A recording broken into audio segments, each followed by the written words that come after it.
이 시간 하나님 말씀 보시겠습니다. 하나님 말씀은 창세기 36장 6절에서 8절까지 말씀입니다. 구약성경 창세기 36장 6절에서 8절까지 말씀입니다. 에서가 자기 아내들과 자기 자녀들과 자기 집의 모든 사람과 자기의 가축과 자기의 모든 짐승과 자기가 가나안 땅에서 모은 모든 재물을 이끌고 그의 동생 야곱을 떠나 다른 곳으로 갔으니 두 사람의 소유가 풍부하여 함께 거주할 수 없음이로라. 그들이 거주하는 땅이 그들의 가축으로 말미암아 그들을 용납할 수 없었더라. 이에 에서 곧 에돔이 세일산에 거주하니라. 아멘. 계속해서 창세기의 말씀을 나누고 있습니다. 오늘도 에서와 야곱의 이야기를 통해서 하나님의 교훈을 받으려고 합니다. 저는 어제도 에서가 장자권을 팥죽 한 그릇에 팔아버린 경솔한 면을 이야기를 했습니다. 젊었을 때에서는 혈기왕성하고 충동적이고 세속적인 그런 사람이었던 것이 분명합니다. 그런데 오늘 우리가 읽은 이 본문의 창세기 36장의 말씀에서는 20년 후의 에서의 모습이 기록되어 있는데 한층 성숙해진 그런 에서의 또 다른 모습을 볼 수가 있습니다. 야곱과 에서는 팥죽 사건 이후에 20년 만에 재회를 했지요. 서로를 못 잡아먹어서 안달했던 그 형제가 부둥켜 안고 화해를 했습니다. 그들은 그렇게 화해를 하고 행복하게 살았습니다 라는 결말로, 동화 같은 결말로 끝나면 얼마나 좋겠습니까? 그런데 현실은 또 달랐어요. 양쪽 집안의 소유가 너무 풍부해서 함께 거주할 수가 없었습니다. 그 말씀이 이제 7절에 기록되어 있습니다. 두 사람의 소유가 풍부하여 함께 거주할 수 없었음이로라. 그들이 거주하는 땅이 그들의 가축으로 말미암아 그들을 용납할 수 없었더라. 이 야곱과 에서는 이 염소와 양을 기르는 목축을 하는 것을 업으로 삼고 있었는데 두 사람 다 양과 소는 풍부한데 가축들이 너무 많다 보니까 이 땅에 먹을 풀이 없는 거예요. 이게 땅은 한정되어 있는데 두 사람의 가축대가 너무 많다 보니까 이 먹을 풀과 물이 한정되어 있으니까 심각한 문제가 발생하는 거죠. 근데 여러분, 이 장면이 어디서 또 많이 본 장면 같지 않으세요? 생각나는 장면 없으세요? 바로 그들의 할아버지 아브라함과 조카 롯이 똑같은 그런 상황을 겪었죠. 창세기 13장 6절에 보면 그 땅이 그들이 동거하기에 넉넉하지 못하였으니 이는 그들의 소유가 많아서 동거할 수 없음이니라. 이 아브라함의 목자들과 롯의 목자들이 너무 또 서로 재산이 많고 양과 소가 많으니까 목자들이 서로 막 다투는 일들이 자주 발생했어요. 이 축복이 많아지면 참 감사가 넘쳐야 되는데 이 현실 속에서는 종종 반대적인 일들이 일어나는 것 같습니다. 오히려 다툼이 더 잦아지는 거예요. 풍요 속에서.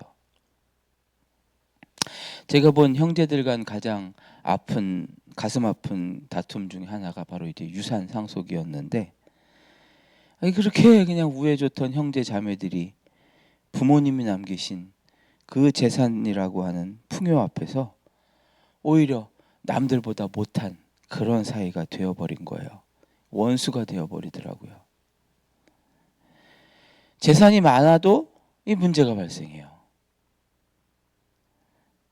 어떤 경우는 보니까 세상에 10만 원 때문에 형제간에 칼부림이 나는 그런 사건도 있었어요. 롯과 아브라함 간에서 분쟁이 일어났던 것도 뭐 그들이 악해서 있겠습니까? 오히려 너무 많아서 함께 살 수가 없었던 거죠. 이게 참 풍요의 역설인 것 같아요. 여러분의 삶에 혹시 어떤 그런 풍요가 있으세요? 그게 혹시 돈, 성공, 아니면 다른 어떤 꼭 돈이 아니더라도 신앙적인 열심이 더 많을 수도 있겠죠, 남들보다. 그런데 어떤 경우에는 내가 가진 그 많은 것들이 열정이든 재능이든 뭐 돈이든 그런 내가 가진 그 많은 풍요로움들, 많은 것들이 오히려 내 곁에 누군가와 미묘한 갈등들을 만들어낸다는 거죠. 더 많은, 나는 그냥 더 열심히 했을 뿐이고 더 많은 인정받고 싶고 더 많이 사랑받고자 하는 그런 마음, 최선을 다하고자 하는 마음도 있었겠죠. 그런데 그런 조바심이었나요?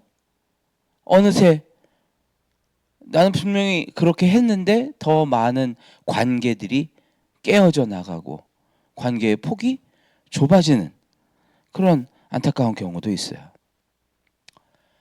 이럴 때 우리는 어떻게 해야 될까요?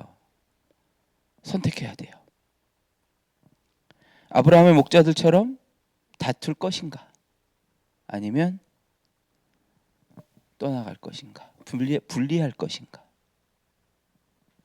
6절에 보면 에서는 떠나가는 걸 선택했어요. 에서가 자기의 모든 재물을 이끌고 그의 동생 야곱을 떠나 다른 곳으로 갔으니 에서는 동생 야곱을 떠났습니다. 두 사람이 다툰 게 아니에요. 에서의 주체적이고 자발적이고 성숙한 그런 선택이죠. 20년 만에 동생과 회복했단 말이에요. 그 회복한 야곱과의 관계를 더 이상 나쁘게 하고 싶지 않았어요. 그 관계를 지키기 위해서. 또 앞으로 이렇게 계속 살다가 보면 다가올 갈등이 뻔히 보이죠. 다툼이 뻔히 보이죠. 그 불씨를 먼저 끄고 싶어서 공간을 분리하는 그런 선택을 했어요. 소유보다 평화를 선택하는 거예요. 할아버지 아브라함도 롯에게 똑같은 선택을 했죠. 아브라함은 롯에게 말했어요. 우리는 한 친척인데 너나 나나 내 목자나 서로 다투게 하지 말자. 네가 좌하면 나는 우하고 네가 우하면 나는 좌하리라. 아브라함은 선택권을 양보함으로써 평화를 지켰습니다. 에서는 한 발 더 나아가서 자기가 떠남으로써 평화를 지켰어요. 어쩌면 우리가 살아갈 때도 이 에서의 선택, 아브라함의 분리가 필요할 때도 있는 것 같습니다. 모든 관계가 뭐 평생 함께 가야만 건강한 건 아니에요. 때로는 부모와 자녀가 건강하게 분리돼야 그래야 각자의 가정을 건강하게 이루어갈 수도 있어요.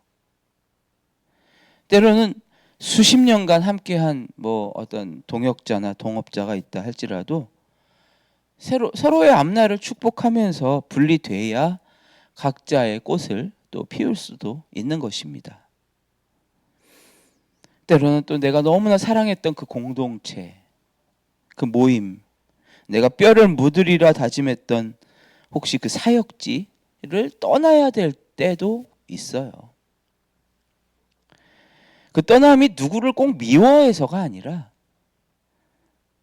아니면 뭐 내가 꼭 실패해서만이 아니라 더 큰 평화를 위해서 그리고 각자의 성장을 위해서 선택을 해야만 할 수도 있다는 거죠.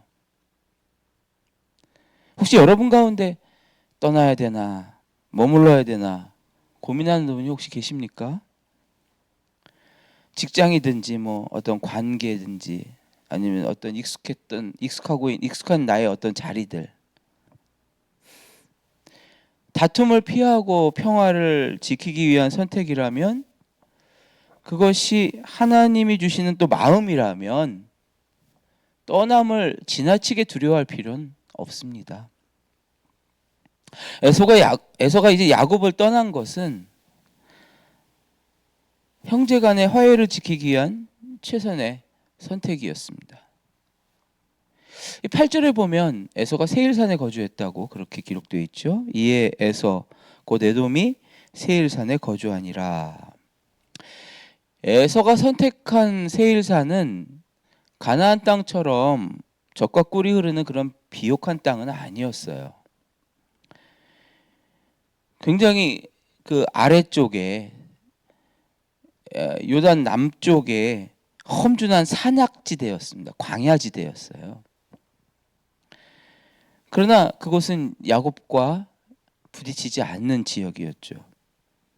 자신만의 소유, 비전을 마음껏 펼칠 수 있는 그런 광활한 땅이었습니다. 에서는 그곳에서 민족의 조상이 되지요. 자신의 아내들과 자녀들, 그리고 또 모든 소유를 가지고 험준한 산지에서 새로운 개척을 선택한 거예요. 하나님은 야곱을 통해서도 이스라엘 민족을 이루셨지만 에서를 통해서도 에돔 족속이라고 하는 한 민족을 이루게 하셨습니다. 결국 이것은 그들이 부모에게 주신, 이삭과 리브가에게 이미 말씀하신 적이 있죠. 두 민족이 내 태중에서부터 나누이리라. 이렇게 말씀하셨던 하나님의 예언이 성취된 그런 것이었습니다. 여러분, 우리 모두가 야곱이 될 수는 없습니다. 누군가는 에서로 부르심을 받습니다. 중심부에 모두가 다 있으면 좋지만 또 누군가는 변두리에, 또 누군가는 약속의 땅이 아닌 험준한 산으로, 세일산으로 가라는 그런 부르심을 받을 수도 있어요. 그렇다고 해서 뭐 인생이 실패한 건 아니에요. 하나님의 축복에서 제외된 것도 아닙니다. 하나님은 야곱의 가나안에서도 역사하시지만 에서의 세일산도 하나님은 분명하게 소중하게 여겼고 이스라엘의 역사상에서 그들 서로 분쟁하지 말라고 분명하게 약속하셨어요. 하나님이 우리 각자에게 맡겨주신 고유한 세일산이 있음을 믿으시길 바랍니다. 다른 사람들이 알아주지 않는 자리일 수도 있어요. 화려하지 않은 사역이 될 수도 있고 또 돈이 되지 않는 그런 직업일 수도 있겠죠. 그러나 하나님이 나에게 정착하라 명하신 나의 세일산, 그것이 또 여러분에게 주어질 수도 있는 것입니다.